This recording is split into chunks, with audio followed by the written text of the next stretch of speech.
Bismillahirrahmanirrahim, salam alaikum wa rahmatullahi ta'ala wa barakatuh et bienvenue dans un nouvel épisode de l'Islam répond. L'Islam répond aujourd'hui à une question, plutôt à une parole qui est très souvent et largement relayée par les personnes qui s'inquiètent soit de l'islam ou bien qui ont une hostilité vis-à-vis de l'islam, à savoir que les musulmans, le Coran plus particulièrement, appelle au djihad armé. Alors, est-ce que le Coran appelle au djihad armé? Est-ce que Allah Azza wa Jal nous a lancé aux armes musulmans? La réponse est non. Le djihad qui est évoqué dans le Coran a plusieurs définitions et a plusieurs sens. Tout d'abord, il faut recontextualiser les différents versets qui pourraient appeler ou sembler appeler à la guerre sainte ou à un djihad armé ou à s'armer tout simplement.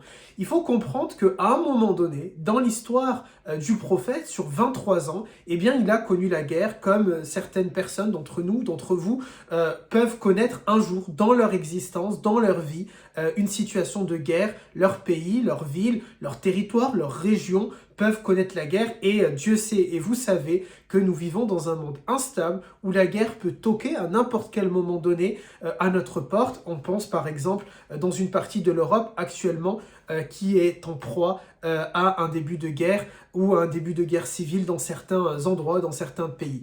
Lorsque Dieu parle de prendre les armes, lorsque le prophète parle de prendre les armes, tout simplement, c'était dans un contexte bien particulier, celui de la guerre. Il fallait tout simplement que les réservistes, le contingent, prennent les armes de manière à défendre un État étatique, un État réel, un État constitué avec des frontières. Il fallait défendre l'État. De la même manière qu'aujourd'hui, si nous étions attaqués, et nous espérons que Dieu nous en préserve, que la France soit préservée de ça, si nous étions attaqués, eh bien l'ensemble des réservistes, l'ensemble des personnes qui ont fait leur journée d'appel devront tout simplement prendre les armes pour défendre la nation, pour défendre la patrie, et c'est normal. Donc lorsqu'il y a cet appel aux armes, lorsqu'il y a cet appel au djihad armé, c'était dans un contexte bien particulier, celui de défendre son État. Aujourd'hui, l'État musulman n'existe pas, il n'a pas vocation à exister, et pour nous, croyantes et croyants qui vivons en France, ce djihad-là dit armé, eh bien on pourrait le transposer.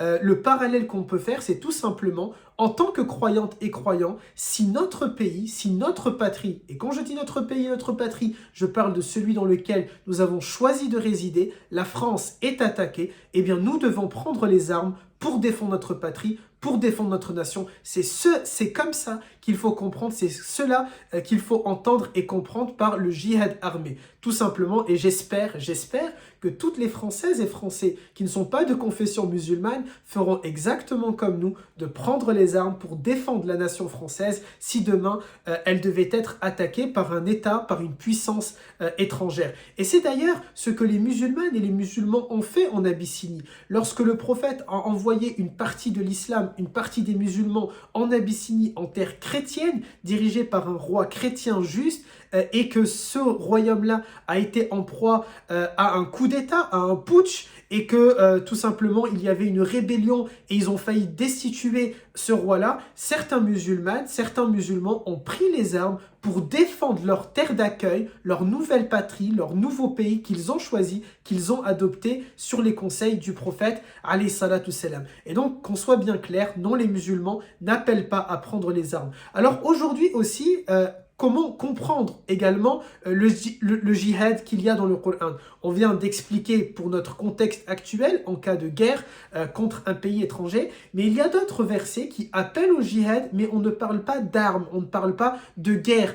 Eh bien, ce djihad-là, tous les musulmanes et les musulmans sauront vous citer, enfin je l'espère, ce fameux hadith où le prophète dit à ses élèves, à ses compagnons, nous avons laissé derrière nous le petit djihad et nous allons vers le grand djihad. Il entendait par le petit djihad la guerre armée, on vient de le détailler et de l'expliquer, de le recontextualiser dans notre contexte, et le grand djihad, quel était-il? Il est celui que nous devons constamment affronter au quotidien, c'est le combat contre nous-mêmes, contre nos mauvaises pulsions, contre nos mauvaises addictions, contre nos mauvaises ambitions, contre nos mauvaises intentions. C'est finalement ce que, en philosophie, on apprend lorsqu'on est en classe de terminale, le moi, le surmoi et l'ego, c'est le combat contre l'ego. Barakallahu fikum et salam alaikum wa rahmatullahi wa barakatuh.